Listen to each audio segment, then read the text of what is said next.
favorite scary movie.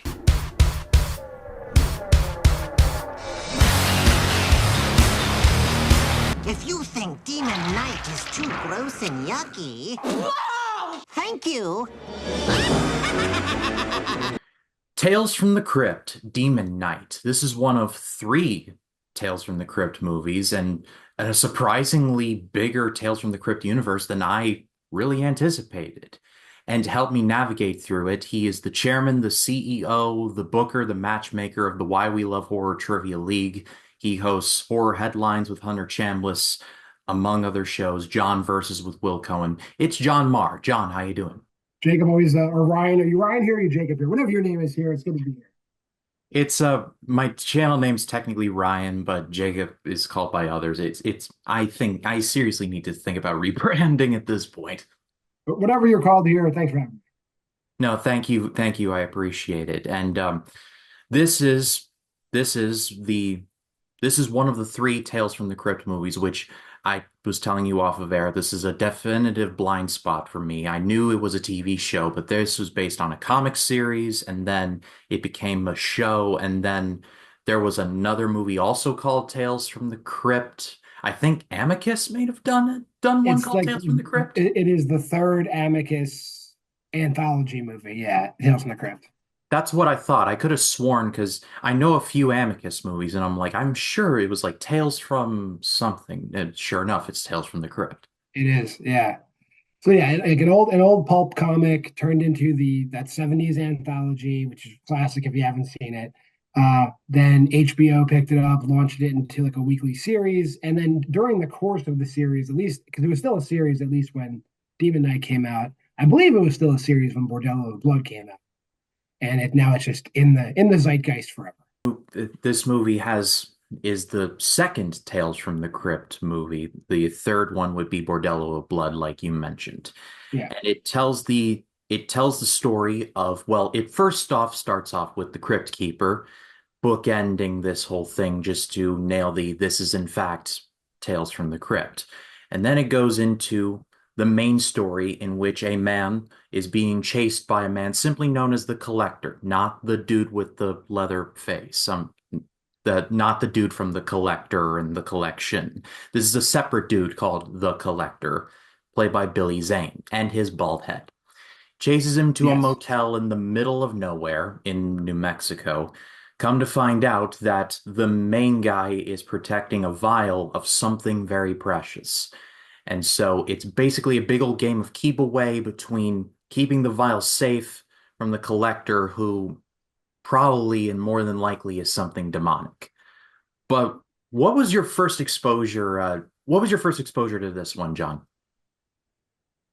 this came out in '95, so I was probably working in the local movie theater at the Bergenfield Magic Cinemas at the time, and I saw it there when I was working there in high school. So that was my first exposure to it. I knew it was coming out. I've been watching the television show. There was hype around Demon Knight coming out, and I saw Demon Knight probably opening week in '95.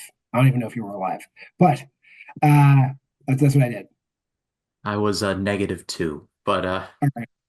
but um, but I really enjoyed this movie more than I was expecting. I really loved the story here. It starts off hot. It starts off with this big chase. This movie kind of reminds me in a way of the Terminator, in that the Collector kind of reminds me of the Schwarzenegger or the T-1000 Terminator, take your pick. And the main hero, I believe, is played by William Sadler. Yeah, William Sadler. Had William to Sadler, one of the greatest character actors of all time. Like I support William Sadler, everything he does. He's a legend. Whenever he's in a movie, I will watch it and I will enjoy it. I think he's great. It was such a great casting choice. I'm glad they put him as the lead. I mean, Jada Pinkett's also there, but like, as Bill Sadler as your lead is a fantastic choice. The guy is so talented. I Period. also enjoyed seeing Dick Miller in there as well. His resume was a mile long, is starring in a lot of Roger Corman films, like you name it throughout horror, like Dick Miller is probably in there somewhere. And really, this movie is all about the Collector tempting the people in this hotel with things that they desire. There seems to be, and John, I don't think it's really ever fully explained, it seems to imply the collector is the devil or might be an agent of the devil. I don't think they They ever. they do explain it because they tell the entire backstory that the key, the vial you're talking, the vial is part of a key. And it goes all the way back to like Genesis in the Bible that like before God said let there be light, the demons ruled the darkness. And when God created light, it scattered the demons to like all the corners of the universe. But then also seven keys were created to keep the demons at bay. And when the demons collect those seven keys, it will undo creation and cause darkness to fall over the universe again. So this is the battle for the final key. They've captured six of the keys, and Frank, Bill Sadler's character, has the seventh key, and it's up to him and the long line of demon knights to prevent the end of the universe. I also really appreciated there is a scene near the very end in which you see this one guy with a suitcase. He's about to get on the bus, but Jada Pinkett's character has put a little drop of this red substance on the first step of the bus, and he's like, I'll get the next one. So I'm not sure if that's like an agent of the devil or like is actually the devil. It's He's the next collector. Like that's what just as there's a long line of demon knights, like obviously Frank, the main character, the previous demon knight was his like commanding officer in World War One. Because when you come into possession of the key, you become immortal for the time. You become like you can't die from old age. You can die, but you can't die from old age if you possess the key. So he had the key for like 80 years at that point because he got it during World War One, and then he gives it over to Jada Pinkett's character. Her name escapes me, Geraldine. He gives it over to her at the end of the movie before he passes away. So just as there's a long line of demon knights, there's also a long line of collectors. For every demon knight, there's a collector, and you can keep killing collectors. They'll keep sending more collectors after you. it's kind of like it's kind of like Rule of Two in Star Wars, where it's like one falls and one must rise up to match it. It's like Yeah, one can't exist without the other almost. right. So I did appreciate that. I also liked what the collector did to tempt everybody involved to be like, just give me the vial and I'll give you whatever you want. And the sucker that falls for it is named Roach, played by Thomas Hayden Church, the Yeah, Sandman.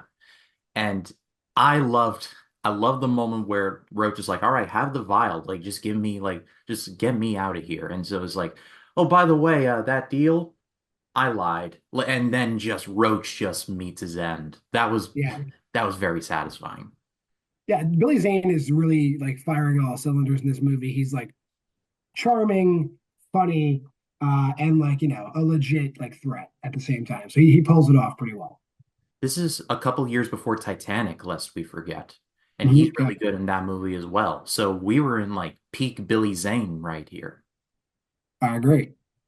And I also there was also one, I don't know if it's like creepy or kitschy, I'm not sure, but Dick Miller's vision, he's like surrounded by all these topless women and like Billy Zane is the bartender and he's like, just give me the vial and you can have this forever. I'm like, all right, he's tailoring it to everybody. I see what he's doing here. Yeah, everyone gets their own specific fantasy because like there's like the one girl, Cordelia, who's like a prostitute, and like he offers her something and she turns. But then you see him also tempt people who don't turn, like CCH Pounder, the owner of the hotel. She loses her arm. He offers her arm back. She basically tells him, go screw. He offers Jerry Lynn, Jada Pinkett's character, to like be able to be a famous model and travel the world, and she tells him to go to hell. But some people do take the offer and wind up turning into demons themselves. Pretty much. I love CCH Pounder in this movie. I don't think she gets nearly enough to do, but when she does get something, it's great. Her ending has got to be just, it's fantastic. Like she straps the grenades to herself. She gets the sheriff and is like, supper time. And she pulls it and then just explodes. Like Yep. that, and then her arm gets like ripped off and she's like, and then when the collector's like, you can have your arm back, and she's like, I'm giving you the finger. And I'm like, Yeah. because She holds her stump out and he's like, oh, here you go. He's like, no, I'm giving you the finger. Yeah, like because you can't see her arm because it's chopped off, but just the mental picture of her giving it is just really funny to me. right. And there's lots of other like great scenes in the movie. Like there's the whole scene like where they find the little boy in the mine and the collector winds up turning him, and he turns into like a giant mouthed demon in the Yeah. attic when he's reading the comic book. But yeah, the visual effects, the creature effects, and the practical effects in this movie are also top of the line. I don't know off the top of my head who's in charge of the effects in this movie, but they were definitely like it was peak '90s, like explosions and blood effects. Very well done. Yeah, I mean, this is just, I didn't expect much from it because, like was telling you, Tales from the Crypt is a definitive blind spot for me personally. But this, like, just blew me away in terms of not just some of the humor involved, but also how legitimately unnerving it can be, like CCH Pounder's character losing her arm. But then there's like the idea of the collector presenting like himself, like presenting everything that these characters want. And then like it just is a legit battle where it's like, yeah, you you got to think about big picture here. He's telling you everything you want to hear, but you got to keep that safe. So Right. it could have just easily been like it could have been like a more simple story, but they go a little more deeper with it, and I do appreciate that. Yep. And like I said, this is Tales from the Crypt, so we get the Crypt Keeper at the beginning and at the end. It has no real bearing on the actual movie, but I love the opening scene where it's him is like, I'm getting into movies now, and he's like you see him as like a film director, and And you then actually see him walk. Like you never in the movie, in the TV show, he never like gets up from behind the table. But they do like the full on effect where the Crypt Keeper gets up and like walks across the room. So that was like cool to see for the Crypt Keeper. I was happy about that. And then I also loved at the very end where he goes to his world premiere and he's like, they offered me final cut. And then he's like, his head is in a guillotine. Looking up something, it said that Jim Henson was the one responsible for the one for the Crypt Keeper, but it's not specifically for Demon Knight. But I'll look it up later and I'll put something in the lower third. Yeah. But one more thing I wanted to bring up before we take things home. Originally, this movie was pitched to Tom Holland to direct, and he ended up doing this movie, and I can't remember what it's called at the minute, but it was a notoriously it was a notorious box office bomb. It was called Fatal Beauty. That's what it was. Yes. He He did do ended up that.